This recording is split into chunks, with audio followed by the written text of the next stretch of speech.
इस कार्यक्रम के प्रायोजक हैं रोजगार डेवलपर्स।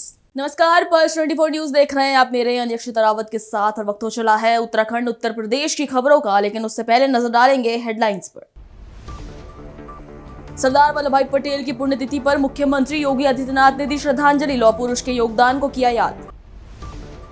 वसूली की पहचान मॉल रोड से पटरी व्यापारियों को हटाने का फैसला बना विवाद की वजह, प्रशासनिक कार्रवाई के बाद राजनीतिक बयानबाजी भी हुई तेज। हरिद्वार में चला बृहद स्वच्छता अभियान, प्रशासन, सामाजिक संस्थाओं और आम नागरिकों ने मिलकर दिया स्वच्छता का संदेश। हापुड़ में सूटकेस में मिले महिला कंकाल की गुत्थी सुलझी, दुष्कर्म के बाद हत्या की खौफनाक वारदात का पुलिस ने किया खुलासा, 2 आरोपी गिरफ्तार। तुम दोनों की मेहनत बहुत रंग लाई है बेटा, घर बहुत सुंदर बना है। ये मेरे पापा का घर। पता है, देख तेरे पापा की नेम प्लेट अपने हाथों से लगाऊंगा। नेम प्लेट तो लग चुकी पापा।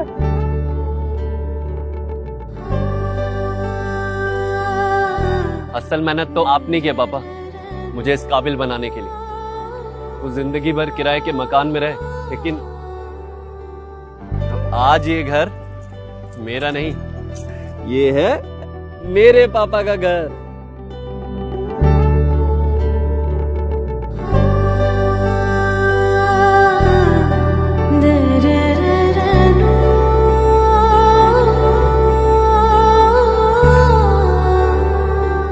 उड़ान सपनों की, आंगन खुशियों का और साथ सकर्णी का।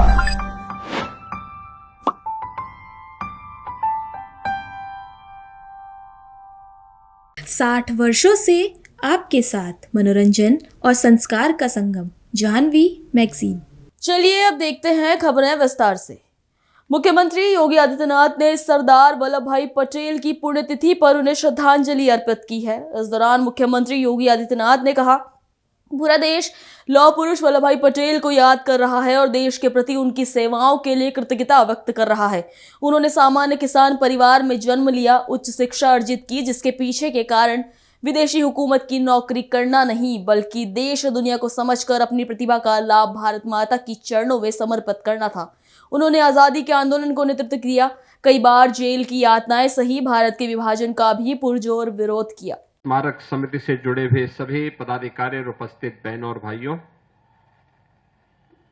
आज पूरा देश अखंड भारत के शिल्पी लौह पुरुष सरदार वल्लभ भाई पटेल को स्मरण कर रहा है।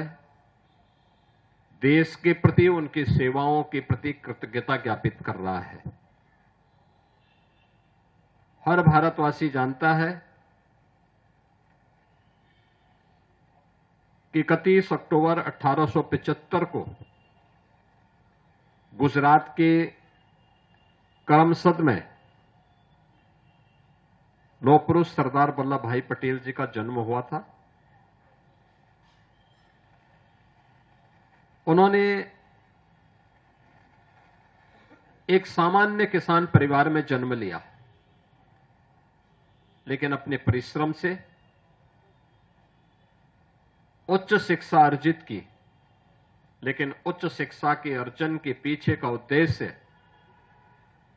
आजीविका प्राप्त करने के लिए विदेशी हुकूमत की नौकरी करना नहीं, बल्कि उच्च शिक्षा के पीछे का हेतु देश और दुनिया को समझ करके अपनी प्रतिभा और अपनी ऊर्जा का लाभ भारत माता के चरणों में कैसे समर्पित किया जाए, इसके लिए किया था। आजादी के आंदोलन में कूदे, आंदोलन को नेतृत्व दिया, कई बार जेल की यातनाएं सही, लेकिन आजादी के उस आंदोलन से विचलित नहीं हुए। यह देश जब आजाद हो रहा था, उस समय पुरजोर तरीके से भारत के विभाजन का विरोध भी किया। पर्यटन नगरी मसूरी की पहचान माने जाने वाली मॉल रोड पर पटरी व्यापारियों को हटाकर अन्य स्थानों पर शिफ्ट किए जाने का मामला लगातार तूल पकड़ता नजर आ रहा है। प्रशासनिक कार्रवाई के साथ ही इस मुद्दे ने भी राजनीतिक रंग ले लिया है, जिससे शहर का माहौल तनावपूर्ण हो गया है। नगर पालिका प्रशासन ने 20 दिसंबर से मसूरी मॉल रोड में पटरी पर पूर्णतः प्रतिबंध कर लगा दिया है। हाल ही में एसडीएम मसूरी राहुल आनंद ने पटरी व्यापारियों का सर्वे किया था, जिसमें कुल 97 पटरी व्यापारियों को चिन्हित किया गया। प्रशासन का कहना है कि इन व्यापारियों को मॉल रोड से हटाकर शहर के अन्य उपयुक्त स्थानों पर व्यवस्थित करने की प्रक्रिया पर काम किया जा रहा है। हालांकि सर्वे सूची से बाहर रह गए पटरी व्यापारियों में भारी रोष देखने को मिल रहा है। इस पूरे मामले को लेकर राजनीतिक बयानबाजी भी तेज हो गई है। कांग्रेस की वरिष्ठ नेत्री सोनिया आनंद रावत ने पटरी व्यापारियों का समर्थन करते हुए नगर पालिका अध्यक्ष मीरा सकलानी पर कई गंभीर आरोप लगाए हैं। देखिए, जो लोग पटरी व्यापारियों के साथ राजनीति कर रहे हैं, उनका मकसद ये नहीं कि पटरी व्यवसायियों को अस्थायी रूप से कहीं स्टेब्लिश किया जाए। उनका मकसद है कि हमारा नाम लिस्ट में नहीं आया है, इसलिए वो राजनीतिकरण हो रहा है। फलाने व्यक्ति को आप अंदर रखिए, फलाने व्यक्ति को आप बाहर रखिए, तो आप बताइए मैंने किस व्यक्ति से कब और कैसे कहा कि हमारे लोगों को अंदर रखिए, कि फलाने व्यक्ति के लोगों को अंदर रखिए। हम इस तरीके की राजनीति नहीं करते हैं। मैं फिर से आप लोगों के माध्यम से यही निवेदन कर रही हूँ पटरी व्यवसायियों से कि जो लोग जायज़ लोग हैं वो उन लोगों को आप लिस्ट में रखिए। जो लोग नहीं जायज़ हैं, अगर गलती से कोई 2-4 लोग उस लिस्ट में ऐसे आ गए हैं जिनकी और भी आजीविका के साधन है, आप उस लिस्ट से उनको आउट कीजिए, चाहे वो फिर कोई भी हो। दूसरी बात, कुछ लोग हैं जो जिनका पटरी व्यवसाय से कोई लेना देना ही नहीं है, लेकिन जब वो मीडिया के सामने अगर कैमरे आ जाते हैं तो उनको ये समझ में नहीं आता है कि क्या बोलना है और क्या नहीं बोलना है।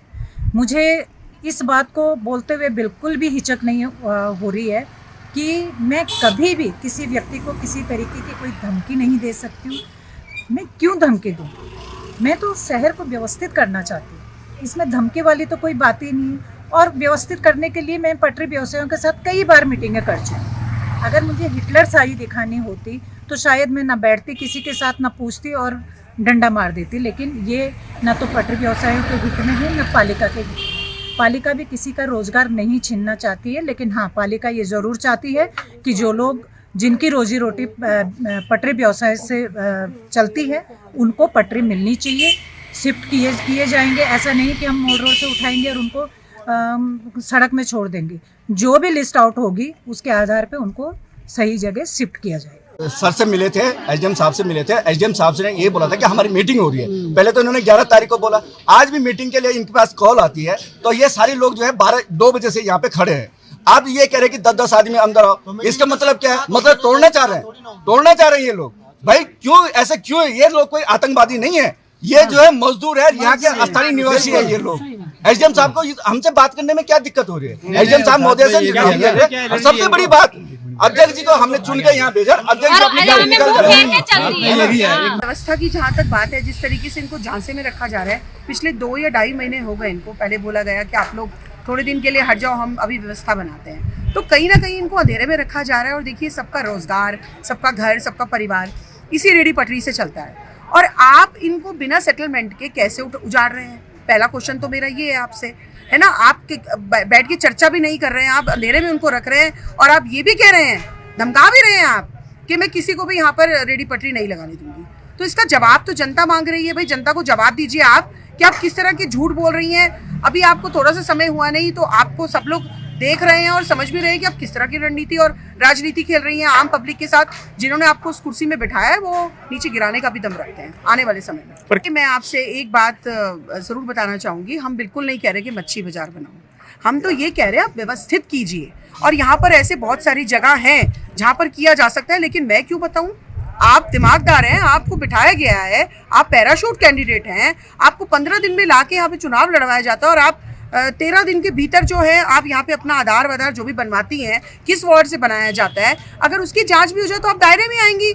लेकिन अगर आपके अंदर इतनी समझ है, ठीक है, आपको जबरदस्ती बना भी दिया जाता है, तो कम से कम दिमाग तो आपको चलाना ही पड़ेगा, है ना। उस बुद्धि को आपको यूज करना पड़ेगा कि हम यहाँ पे माल रोड में लोगों को किस तरीके से व्यवस्थित कर सकते हैं। शायद मैं समझती हूँ कि यहाँ पे बहुत सारे ऐसे स्पेस हैं जहाँ पे ब्यूटी भी खराब नहीं होंगी, और यहाँ का जो है टूरिज्म को भी हम बढ़ाएंगे और लोगों का रोजगार भी नहीं छीन। हरिद्वार से एक सकारात्मक और प्रेरणादायक खबर सामने आ रही है। स्वच्छ हरिद्वार मिशन के अंतर्गत स्वच्छता ही सेवा और मेरा नगर मेरी जिम्मेदारी अभियान के तहत शिवालिक नगर क्षेत्र में एक बृहद स्वच्छता अभियान का आयोजन किया गया, जिसमें प्रशासन के साथ साथ आम जनता ने भी बढ़ चढ़ कर भागीदारी निभाई। स्वच्छ हरिद्वार मिशन के अंतर्गत जिलाधिकारी एवं मुख्य विकास अधिकारी हरिद्वार के निर्देशन में शिवालिक नगर पालिका क्षेत्र के वार्ड संख्या 13 नवोदय नगर में व्यापक स्वच्छता अभियान चलाया गया। इस दौरान स्थानीय नागरिकों, स्वयंसेवकों और सामाजिक संगठनों की सक्रिय भागीदारी देखने को मिली। साथ ही दुकानदारों, आम लोगों से संवाद कर उन्हें कूड़ा खुले में ना फेंकने, प्लास्टिक कचरे को अलग करने और स्वच्छता बनाए रखने के लिए भी जागरूक किया गया है। उत्तरकाशी में उत्तराखंड राज्य विधिक सेवा प्राधिकरण नैनीताल के तत्वाधान में जिला विधिक सेवा प्राधिकरण उत्तरकाशी द्वारा विकास भवन परिसर में बहुउद्देश्य विधिक साक्षरता एवं जागरूकता शिविर का आयोजन किया गया। इस शिविर का उद्देश्य आमजन को उनके विधिक अधिकारों, सरकारी योजनाओं और न्याय तक आसान पहुंच के प्रति जागरूक करना रहा। इस अवसर पर सूचना एवं लोक संपर्क विभाग के सांस्कृतिक दल, जन आस्था कला मंच तथा राजकीय इंटर कॉलेज मातली की छात्राओं द्वारा मनमोहक सांस्कृतिक प्रस्तुतियां दी गई, जिन्होंने कार्यक्रम को और भी आकर्षक और संदेशपरक बना दिया। कार्यक्रम को संबोधित करते हुए जिला जज गुरुबख्श सिंह ने कहा कि विधिक साक्षरता समाज के प्रत्येक वर्ग के लिए अत्यंत आवश्यक है।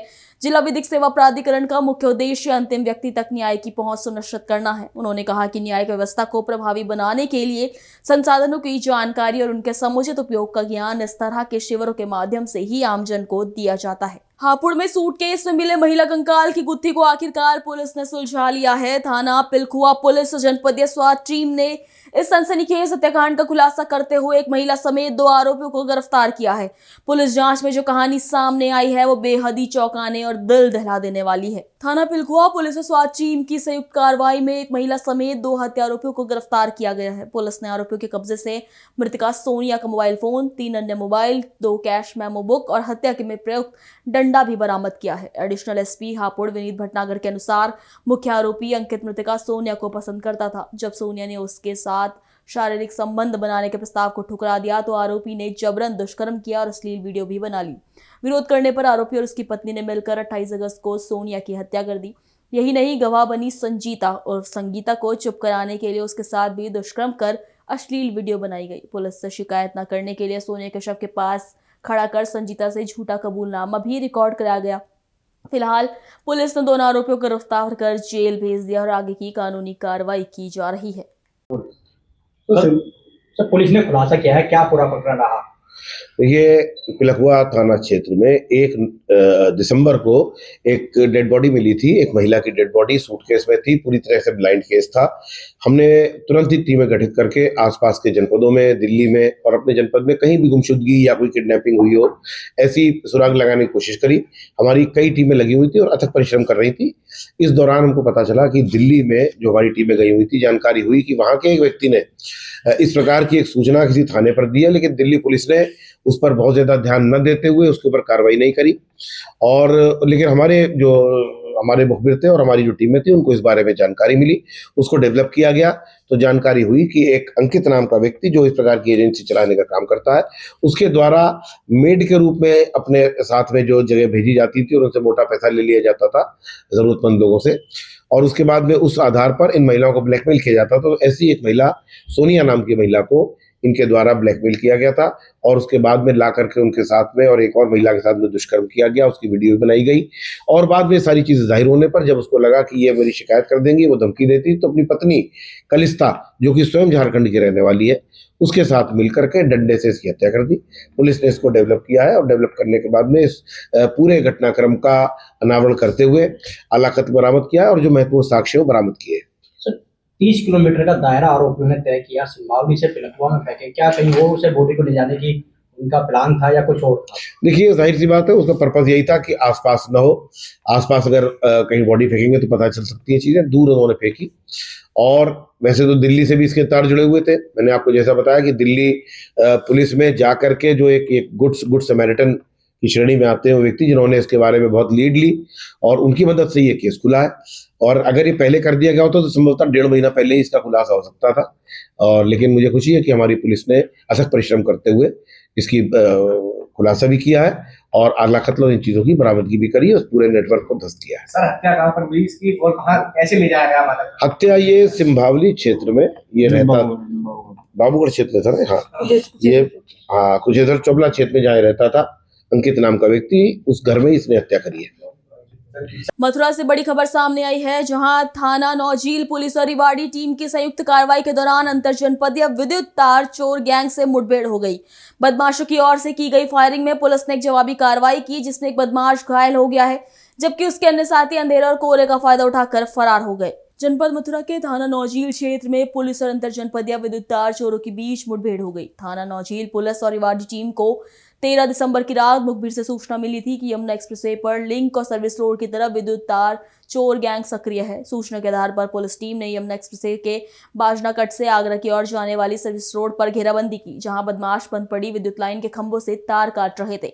पुलिस को देखते ही बदमाशों ने जान से मारने की नियत से फायरिंग शुरू कर दी। जवाबी कार्रवाई में एक अभियुक्त के पैर में गोली लग गई, जिसे घायल अवस्था में प्राथमिक उपचार के लिए CHC नौझील भेजा गया। जनपद हापुड़ में संत निरंकारी चैरिटेबल फाउंडेशन के तत्वाधान में संत निरंकारी मिशन की स्थानीय शाखा द्वारा मेरठ रोड स्थित संत निरंकारी सत्संग भवन में एक विशाल रक्तदान शिविर का आयोजन किया गया। निरंकारी बाबा हरदेव सिंह जी महाराज के कथन मानव रक्त नाड़ियों में बहना चाहिए, नालियों में नहीं को चरितार्थ करते हुए इस शिविर में करीब 135 महिला और पुरुष श्रद्धालुओं ने स्वेच्छा से रक्तदान किया। शिविर का उद्घाटन जिला चिकित्सालय मेरठ के वरिष्ठ सलाहकार डॉक्टर रविंद्र गोयल ने किया। रक्त संग्रह के लिए लाला लाजपत राय मेडिकल कॉलेज मेरठ और गुरु तेग बहादुर अस्पताल दिल्ली के ब्लड बैंकों की चिकित्सकीय टीम भी मौजूद रही। क्या नाम है आपका? मेरा नाम डॉक्टर SC चिटकारा और मैं मिशन से पिछले लगभग 70 वर्षों से जुड़ा हुआ हूँ। और आज आप यहाँ पर देख रहे हैं संत निरंकारी मिशन के SNCF के द्वारा, जिसकी स्थापना सतगुरु बाबा हरदेव सिंह जी महाराज ने 2010 में की थी। और इस SNCF के कुछ लक्ष्य रखे गए और जिसमें एक लक्ष्य था कि हम एजुकेशन को, शिक्षा को, स्वच्छता को और मानव कल्याण के कार्यों के लिए अपना योगदान देंगे। हापुड़ में संत निरंकारी सत्संग भवन पर यह लगभग हमारा 28वां वर्ष है, जब हम हर वर्ष योगदान ब्लड डोनेशन कैंप्स के माध्यम से, रक्तदान शिविरों के माध्यम से लगा रहे हैं। आज भी आशा है कि हमारे रक्तदान की जो गिनती है तो 150 इकाइयों तक पहुंच जाएगी, यूनिट्स तक पहुंच जाएगी। तो बहुत खुशी होती है कि जब इंसान की भलाइयों में, क्योंकि सतगुरु बाबा हरदेव सिंह जी महाराज ने कहा था कि जो रक्त है वो नालियों में न बहे, नाड़ियों में बहे। और इसीलिए ये रक्त इंसान को प्रदान कर रहा है। आज यहाँ पर 2 अस्पताल की टीमें जो सरकारी हैं, लाइसेंस प्राप्त हैं, सबसे पहले GTB हॉस्पिटल दिल्ली से और दूसरा LLRM मेडिकल कॉलेज मेरठ की ये टीमें यहाँ पर रक्त संग्रह कर रही हैं। और खुशी हम सभी, आप देख रहे हैं, भाई भी हैं, बहनें भी हैं, सभी रक्तदान खुशी दे रहे हैं, कर रहे हैं। तो बहुत बधाई हो आप सभी को जो ये इस रक्तदान में अपना योगदान है। क्या नाम है आपका? सुषमा से देवा। आज जो कार्यक्रम चल रहा है क्या कार्यक्रम, इसका क्या उद्देश्य है? इसका उद्देश्य ये है कि मानव को मानव हो प्यारा, एक दूसरे का बने सहारा। जो खून है हमारा नालियों में ना बहे, नाड़ियों में बहे। क्योंकि जब सन 1980 में बाबा गुरबचन सिंह जी महाराज की शहादत हुई, उस टाइम कहने लगे कि खून का बदला खून से लेंगे। मगर बाबा जी ने ये कहा कि नहीं, खून ये नाड़ियों में बहेगा, नालियों में नहीं बहेगा। उस दिन से जब सतगुरु बाबा हरदेव सिंह जी महाराज ने खुद ब्लड देकर, और जब ब्लड दिया तो भीड़ उमड़ गई, तो सभी ने लेने लग गई और सभी ने ब्लड दिया। इतना देखने को उत्साह मिला। जब से कैंप भी लगने लगे, हर देश में, हर विदेश में भी ये कैंप लगते हैं, जिससे कोई खून से वांझा न रहे, खून की कमी न रहे। जो आज हमें इतने दुनिया में देश हो रहे हैं, उपद्रव फैले हुए हैं, उनको ये मिटाने के लिए ये आज ब्लड डोनेशन कैंप लगवाया गया है। हर साल ही लगता है यहाँ भवन पर। हर साल ये, तो ये कृपा करो कि ये सारा कार्य किसके द्वारा ये कैंप लगाया जाता है? ये कैंप मंडल संत निरंकारी मंडल के द्वारा, चैरिटेबल फाउंडेशन के द्वारा ये कैंप लगाया जाता है। अभी के लिए इतना ही। खबरों के लिए बने रहिए पल्स 24 न्यूज के साथ। तब तक के लिए नमस्कार। इस कार्यक्रम के प्रायोजक थे रोजगार डेवलपर्स। तुम दोनों की मेहनत बहुत रंग लाई है बेटा, घर बहुत सुंदर बना है। ये मेरे पापा का घर। पता है, देख तेरे पापा की नेम प्लेट अपने हाथों से लगाऊंगा। नेम प्लेट तो लग चुकी पापा।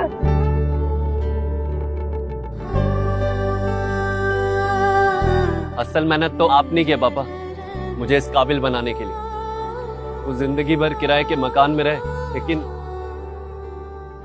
आज ये घर मेरा नहीं, ये है मेरे पापा का घर।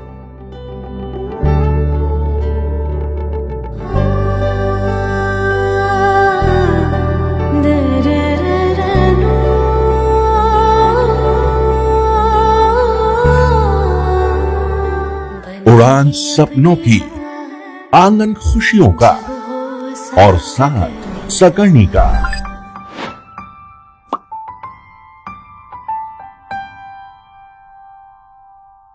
60 वर्षों से आपके साथ मनोरंजन और संस्कार का संगम, जाह्नवी मैगजीन।